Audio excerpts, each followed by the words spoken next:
வணக்கம் நேர்களே, இது ஷர்மிளா டாக்கீஸ். நான் உங்கள் டாக்டர் ஷர்மிளா. டெல்லியில சொர்ணாக்கா ஆட்சி அமைஞ்சதுக்கு அப்புறம் ஏன் சொர்ணாக்கான்னு சொல்றேன் அப்படிங்கிறதுக்கு அடுத்தது நான் வரேன். ஏன்னா எந்த விஷயத்தையும் ஒரு காரண காரியம் இல்லாம நான் சொல்ல மாட்டேன். நம்ம சொர்ணாக்கா ஆட்சி அமைஞ்சதுக்கு அப்புறம் பாத்தீங்கன்னா பல விஷயங்கள் நடந்திருக்கு. டெல்லி எலெக்ஷன் கேம்பெயின் போது மிக முக்கியமாக அரவிந்த் கெஜ்ரிவால் மீதும் ஆம் ஆத்மி பார்ட்டி மீதும் பாஜக வைத்த குற்றச்சாட்டு என்ன அப்படின்னு பாத்தீங்கன்னா, இவர் ரொம்ப ஆடம்பரமான வாழ்க்கை வாழ்றாரு. ஆனா மிடில் கிளாஸ்க்கான தலைவர், ஆம் ஆத்மிக்கான தலைவர் அப்படின்னு சொல்லி உங்களெல்லாம் ஏமாத்திட்டு இருக்கிறாரு. பாருங்க எவ்வளவு பெரிய கண்ணாடி மாளிகையை இவர் கட்டிட்டாரு. உள்ளுக்குள்ள ஸ்விம்மிங் பூல் இருக்கு, ஜக்கூசி இருக்கு. இவ்வளவு வச்சு இவ்வளவு பெரிய வசதியான பங்களாவை கட்டி இவர் அனுபவிச்சுட்டு இருக்கிறாரு. இதெல்லாம் யாருடைய பணம்? எங்க இருந்து வந்தது? இப்படிப்பட்ட கேள்விகளை கேட்டாங்க. அதே மாதிரி அவர்கிட்ட 20 லட்சம் ரூபாய் மதிப்புல ஒரு காரை வச்சுட்டு சுத்திட்டு இருக்கிறாரு. ஆம் ஆத்மி கட்சியுடைய தலைவர் அப்படிங்கும் போது எப்படி 20 லட்சம் ரூபாய் கார்ல போகலாம்? இதுதான் உண்மையான அரவிந்த் கெஜ்ரிவால். ஆனா வெளியில வரும்போது மட்டும் வெறும் ஒரு டி-ஷர்ட் போட்டுட்டு ஒரு மஃப்ளரை போட்டுட்டு லொக்கு லொக்குன்னு இருமி உங்களை ஏமாத்துறாரு அப்படிங்கிற குற்றச்சாட்டை வச்சாங்க. அவங்க வைத்த குற்றச்சாட்டுல ஓரளவுக்கு உண்மை இருக்கு அப்படிங்கிறது கரெக்ட் தான். ஆனா ஆட்சிக்கு வந்ததுக்கு அப்புறம் ரேகா குப்தாவை சிஎம் எலெக்ட் பண்ணோன்னே அந்த அம்மா ஃபர்ஸ்ட் வேலை என்ன தெரியுமா பண்ணுச்சு? 40 லட்சம் ரூபாய் கொடுத்து புத்தம் புதிய ஒரு காரை வாங்கி அதுக்கு ஸ்பெஷல் நம்பர் பிளேட் 0001 வாங்கிட்டு அந்த புத்தம் புதிய கார்ல இந்த அம்மா வலம் வராங்க. அப்போ எதிர்கட்சி தலைவர் மீது குற்றச்சாட்டு வைக்கிறதுக்கு உங்களுக்கு என்ன தகுதி இருக்கு? நீங்க இதுக்கு முன்னால ஏதாவது முக்கியமான பதவியில இருந்திருக்கீங்களா? இல்ல. 3 முறை கவுன்சிலரா இருந்திருக்கீங்க. ஒரு எம்எல்ஏ எம்பி தேர்தல்ல கூட ஜெயிக்கல. இந்த தடவை தான் எம்எல்ஏ தேர்தல்ல ஜெயிச்சிருக்கீங்க. ஜெயிச்ச உடனே உங்களுக்கு அடிச்சது லக்கு. உங்களுடைய வீர தீர சாகசங்கள்லாம் பார்த்து எப்படி கார்பரேஷன் ஆபீஸ்ல மைக்கெல்லாம் போட்டு உடைச்சிங்க, டேபிள் சேர் எல்லாம் போட்டு உடைச்சிங்க அப்படிங்கிற உங்க வீர தீர சாகசங்களை எல்லாம் பார்த்துதான் இவங்கதான் கரெக்டான ஆளு, பெஸ்ட் கேண்டிடேட் ஃபார் சிஎம் அப்படின்னு முடிவு பண்ணி உங்களை சிஎம் ஆக்கிட்டாங்க. அப்படிப்பட்ட நீங்களே 40 லட்சம் ரூபாய் கார் வாங்கும் போது 2 முறை டெல்லியோடைய முதலமைச்சராக இருந்த அரவிந்த் கெஜ்ரிவால் 20 லட்சம் ரூபாய் கார் வாங்குறதுல என்ன தப்பு கண்டுபிடிச்சிட்டீங்க? பதவி ஏத்து ஒரு நாள் கூட ஆகல, உங்களுக்கு புதுசா சொகுசு கார் கேக்குது, அதுக்கு ஸ்பெஷல் நம்பர் கேக்குது.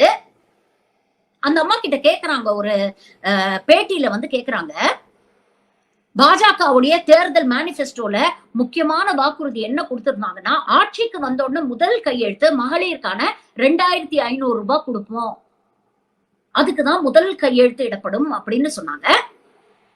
ஆட்சி அமைச்சு கிட்டத்தட்ட ஒரு வாரம் ஆயிடுச்சு, இன்னும் அதை பத்தி மூச்சே விடல. அப்ப ரேகாஜி என்னாச்சு உங்க வாக்குறுதி அப்படின்னு பத்திரிகையாளர்கள் கேக்குறாங்க. அதுக்கு அந்த அம்மா சொல்லுது, ஆம் ஆத்மி பார்ட்டி சுத்தமா கஜானாவை காலி பண்ணி வச்சுட்டு போயிட்டாங்க. இத சரி செய்யறதுக்கே எங்களுக்கு கொஞ்ச நாள் ஆகும். அதை சரி செஞ்சதுக்கு அப்புறம் மகளிர் உரிமை தொகையை நாம கொடுப்போம் அப்படின்னு சொன்னாங்க. சரி, தமிழ்நாட்டிலயும் இதே தானே நடந்தது. 10 ஆண்டு கால அதிமுக ஆட்சியில கஜானாவை நல்லா வலிச்சு முழுங்கி ஏப்ப விட்டுட்டு கழுவி கமுத்தி வச்சுட்டு போனாங்க. அப்ப இதெல்லாம் சரி செய்து நாங்க கொடுத்த வாக்குறுதியை நிறைவேற்றுவோம், அதை என்னைக்குமே பின்வாங்க மாட்டோம் அப்படின்னு திமுக சொல்லும் பொழுது இதே சங்கி கூட்டம் என்ன தெரியுமா பேசுச்சு? ஒரு மாநிலத்தோட நிதி நிலைமை என்னன்னு உங்களுக்கு தெரியாதா? இந்த மாநிலத்துல இதுக்கு முன்னால நீங்க ஆட்சியிலேயே இருந்தது இல்லையா? அப்ப இதெல்லாம் தெரிஞ்சுக்கிட்டே தானே நீங்க வாக்குறுதி கொடுத்தீங்க. அப்ப என்ன தைரியத்துல வாக்குறுதி கொடுத்தீங்க? இப்ப இதே கேள்விய பாஜகவை நோக்கி நம்ம கேட்கலாம்ல. இதுக்கு முன்னால நீங்க டெல்லியில ஆட்சியிலேயே இருந்தது இல்லையா? இல்ல டெல்லியோடைய நிதி நிலைமை என்னங்கிறது உங்களுக்கு தெரியாதா? அப்ப தெரிஞ்சிருந்தோம் ஏன் பொய்யா ஒரு வாக்குறுதி கொடுத்துட்டு இப்ப சப்பக்கட்டு கட்டி சமாளிக்கிறீங்க? இதெல்லாம் மக்கள் கேட்டக்கூடாதுங்கிறதுக்காக வழக்கம் போல மக்களுடைய கவனத்தை திசை திருப்புறதுக்கு இந்த சங்கி கூட்டமும் சொர்ணாக்காவும் சேர்ந்து என்ன பண்ணிருக்காங்க தெரியுமா? மகாராஷ்டிரால சாவா அப்படின்னு சத்ரபதி சிவாஜியை பற்றி வாழ்க்கை வரலாறை பற்றி ஒரு படம் ரிலீஸ் ஆயிருக்கு. முழுக்க முழுக்க சங்கிகளோட ப்ராபகேண்டா பிலிம் வச்சுக்கோங்களேன். அது பல இளைஞர்களை அப்படியே உணர்ச்சி வசப்பட்டு அப்படியே புலகாங்கிதப்படுத்திருக்கு அப்படின்னு தான் சொல்லணும். இப்படி இந்த திரைப்படத்தை பார்த்துவிட்டு இந்த திரைப்படத்தினால் தாக்கம் ஏற்பட்டு டெல்லியில் இருக்கக்கூடிய இங்க எப்படி இந்து முன்னணி சந்து முன்னணின்னு நிறைய எக்ஸ்ட்ரா ஃபிட்டிங்ஸ் ஃப்ரிஞ்ச் பார்ட்டிஸ் எல்லாம் வச்சுக்கிட்டு சுத்துறாங்கல்ல சங்கிங்க, அதே மாதிரி அங்க இருக்கு.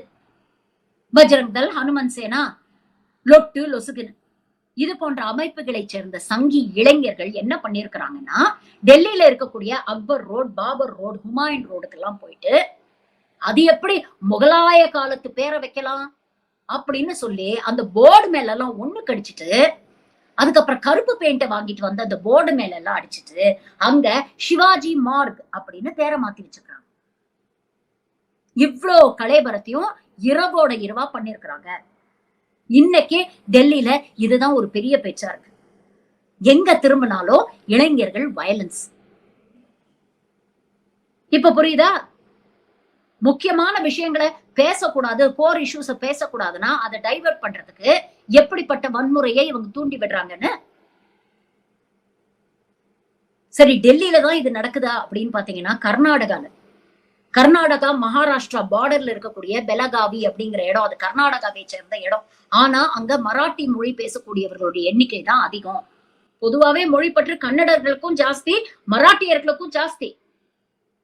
ஆனா ஒரு சின்ன இன்சிடென்ட் வச்சு எவ்வளவு அழகா வன்முறையை தூண்டி விட்டுருக்காங்க பாருங்க. இந்த பெலாகாவில Karnataka state transport corporation bus ஒண்ணு போயிட்டு இருக்கு. அதுல கன்னடம் பேசக்கூடிய அந்த கண்டக்டர் இருக்கிறார். அப்போ அந்த பஸ்ல ஒரு சின்ன பொண்ணு ஒரு 4 பசங்களோட காலேஜுக்கு போறதுக்காக ஏறி உட்காருது. இந்த பொண்ணு உட்காருது, இந்த பொண்ணு பக்கத்துல ஒரு பையன் உட்கார்ந்துருக்கான். அந்த பொண்ணு 2 இலவச டிக்கெட் கொடுங்க அப்படின்னு கேட்டிருக்கு. அப்ப அந்த கண்டக்டர் சொல்லியிருக்காரு, பெண்களுக்கு மட்டும்தாமா இலவச பயணம், இன்னொரு டிக்கெட் யாருக்காக கேக்குறீங்க அப்படின்னு கேட்டா, இதோ என் பக்கத்துல இருக்கிறானே இந்த பையனுக்காக கேட்கிறேன் அப்படின்னு சொன்னேன். உடனே அந்த கண்டக்டர் கன்னடத்துல சொல்லியிருக்கிறாரு, இலவசம் பெண்களுக்கு மட்டும்தான், ஆண்கள் கட்டாயம் டிக்கெட் எடுக்கணும், அதனால ஒரு இலவச டிக்கெட் கொடுக்குறேன், மத்த டிக்கெட்டுக்கு நீங்க காசு கொடுங்க அப்படின்னு. உடனே நீங்க என்ன பேசுறீங்கன்னு எனக்கு புரியல, மராட்டி மொழியில பேசுங்க, எங்க மொழி மராட்டியில பேசுங்க. அதற்கு அந்த கண்டக்டர் ரொம்ப தன்மையா சொல்லியிருக்கிறாரு, இதை பாருமா, எனக்கு மராட்டி மொழியெல்லாம் தெரியாது, நான் கர்நாடகால பிறந்து வளர்ந்தவன், எனக்கு கன்னடம் தான் தெரியும், ஆனா நான் சொல்ல வேண்டிய விஷயத்த தகவலை உங்ககிட்ட சொல்லிட்டேன் அப்படின்னு சொல்லியிருக்கிறார். அதற்கு இவங்க பதிலுக்கு பதில் பேசி வாய் வார்த்தை முத்தி போய் அந்த பசங்க எல்லாம் சேர்ந்து அந்த கண்டக்டரை போட்டு அடின்னு அடிச்சிருக்கிறாங்க. உடனே பஸ்ஸை நிறுத்தி பொதுமக்கள் எல்லாம் விலக்கி விட்டதுக்கு அப்புறம் இந்த பொண்ணு என்ன சொல்லிருக்கு, எனக்கு பாலியல் ரீதியாக துன்புறுத்தல் கொடுத்தாரு அப்படின்னு சொல்லி பாக்ஸோ கேஸ்ல இந்த கண்டக்டர் மீது வழக்கு பதிவு செஞ்சிருக்கு போலீஸ் ஸ்டேஷன்ல போய். இந்த விஷயம் தீயா பரவ மகாராஷ்டிரா பார்டருக்குள்ள இருக்கக்கூடிய கர்நாடகா பஸ்ஸை எல்லாம் பிடிச்சு அங்கே இருக்கக்கூடிய மராட்டியர்கள் பஸ்ஸை உடைச்சு அதுல இருக்கிற டிரைவர் கண்டக்டர் எல்லாம் கீழே இறக்கி அவங்க மேல கருப்பு பெயிண்ட ஊத்தி இவ்வளவு அழிச்சாட்டியும் அராஜகம் பண்ணிருக்கிறாங்க. ஒரே நாள்ல கர்நாடகாவுக்கும் மகாராஷ்டிராவுக்கும் போக்குவரத்தே ஸ்தம்பிச்சு போச்சு. இங்க இருந்து பஸ் அங்க போகாதுன்னு சொல்லிட்டா, அங்க இருந்து பஸ் இங்க வராதுன்னு சொல்லிட்டு.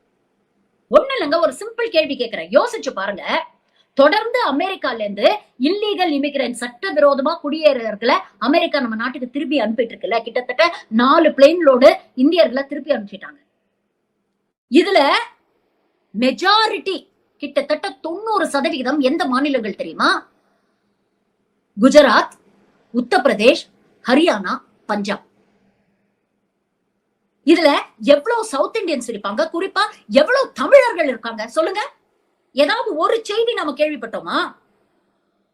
ஒரு தமிழர் இந்த மாதிரி சட்டவிரோதமா குடியேறிட்டாங்க, அதனால கைவிலங்கிட்டு திரும்ப அனுப்பிட்டாங்க அப்படின்னு. ஏன்? இதுதான் வடக்குக்கும் நமக்கும் இருக்கிற வித்தியாசம். இந்த வித்தியாசம் எதனால வருதுன்னா, நல்ல தரமான கல்வி மூலமா வருது. இங்க நாம படிச்சதுனால நமக்கு தெரியுது லீகல் ரூட் எது, இல்லீகல் ரூட் எது, ஒழுங்கா லீகலா வேலை செய்யக்கூடிய ஏஜென்ட்ஸ் யாரு, இல்ல திருட்டுத்தனமா இந்த மாதிரி பொய் சொல்லி கொண்டு போற ஏஜென்ட்ஸ் யாரு, யாருகிட்ட நம்ம அணுகணும், யாருகிட்ட நம்ம மாட்டக்கூடாது, இந்த தெளிவெல்லாம் இங்க இருக்கக்கூடிய அடுத்த தலைமுறைக்கு இருக்கு. நேர்மையான வழியில வெளிநாட்டுக்கு போய் செட்டில் ஆகணும் அப்படின்னு நினைக்கிறாங்க, படிக்கிறாங்க, ஸ்டூடெண்ட் விசால போறாங்க இல்லையா? இங்க இருந்து கனடாக்கு ஸ்டூடெண்ட் விசால போய் அங்க படிச்சு முடிச்சுட்டு வேலையை தேடிட்டு அதுக்கப்புறம் அதை ஒர்க் விசாவா மாத்தி அதுக்கப்புறம் பெர்மனன்ட் ரெசிடென்ஸ்க்கு அப்ளை பண்றாங்க. இல்ல H1B விசா மூலமா இங்க இருந்து கிளம்பி போறாங்க அமெரிக்காவுக்கு, லீகல் ரூட்ல போறாங்க. H1B விசால கிட்டத்தட்ட 80% பேர் சவுத் இந்தியாவை சேர்ந்தவர்கள் தெரியுமா? அப்ப வட மாநிலத்துல மட்டும் ஏன் இவ்வளவு பேர் திருட்டுத்தனமா வெளிநாட்டுக்கு ஓடி போறாங்க? என்ன பிரச்சனை அவங்களுக்கு? யோசிச்சு பாருங்க. ஒண்ணு, போலி வெட்டி கௌரவம். இங்க இருந்தா ஒண்ணும் இல்ல, வெளிநாட்டுல இருக்கிறதா ஸ்டேட்டஸ் சிம்பிள் அப்படிங்கிற மாதிரிதான் பஞ்சாப் மாநிலத்துல பாதி பேர் அப்படிதான் இருக்கான். நிறைய அப்படியே ஏக்கர் கணக்குல தோட்டம் துறவெல்லாம் வச்சிருப்பான், விவசாயம் பண்ணுவான், நல்ல வெல்த்தியாவே இருப்பாங்க. ஆனா அதெல்லாம் அவங்களுக்கு ஸ்டேட்டஸ் சிம்பிள் கிடையாது.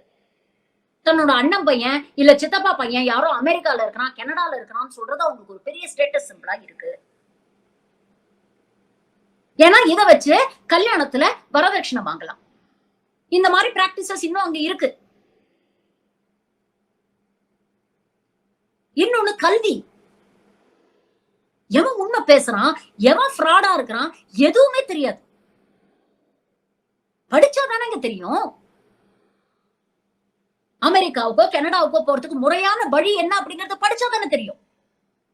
இப்படிப்பட்ட அறிவியலிகளை இந்த மாதிரி மோசடி பண்ணக்கூடிய கும்பல் ஏஜென்ட்ஸ், நாங்க எப்படியாவது உங்களை கலப்பி அனுப்பிடுறோம், அங்க போனா உங்களுக்கு அப்படியே ஓஹோ ஆகான்னு வேலை கிடைச்சிடும், வாழ்க்கை அப்படியே வசந்த காலமா மாறிடும் அப்படின்னு பொய்யான வாக்குறுதியை கொடுத்து ஏமாத்தி இங்க இருந்து 30 லட்சத்துல ஆரம்பிச்சு 1 கோடி வரைக்கும் காசை வாங்கிக்கிட்டு மெக்சிகோ மூலமாவும் கனடா மூலமாவும் கொண்டு போய் அங்க இறக்கி விடுறதுக்கான முயற்சி பண்றாங்க. போற வழியிலேயே பாதி பேர் செத்து போயிடுறான். எப்படியோ கஷ்டப்பட்டு பார்டர் வரைக்கும் போனா அங்க பார்டர்ல அவனை பிடிச்சு திரும்ப இங்க அனுப்பிடுறான்.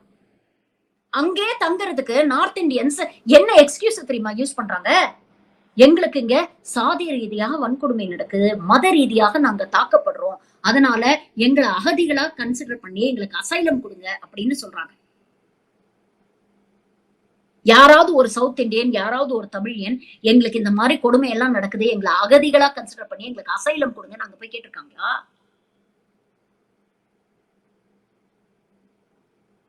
இதனாலதான் சொல்றோம், education makes all the difference. சும்மா வாய்க்கிழிய பேசுவாங்க, மும்மொழி கொள்கை, நாங்க ஹிந்தி கத்து கொடுக்கிறோம், ஆங்கிலம் கத்து கொடுக்கிறோம், தாய்மொழியில கத்து கொடுக்கிறோம். யோசிச்சு பாருங்க.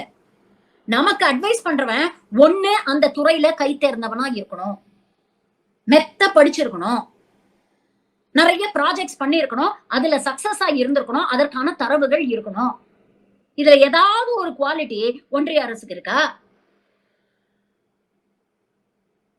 நாட்டுடைய பிரதமரே போலி டிகிரியை வச்சு 10 வருஷம் ஓட்டியிருக்காரு. இல்லாத காலேஜ்ல இல்லாத ஒரு என்டையர் பொலிட்டிக்கல் சயின்ஸ் கோர்ஸ இல்லாத காலகட்டத்துல படிச்சு அதற்கான ஒரு போலி சர்டிபிகேட்டை தயார் பண்ணி எவ்வளவு கூத்து பண்ணி இருக்கிறாங்க.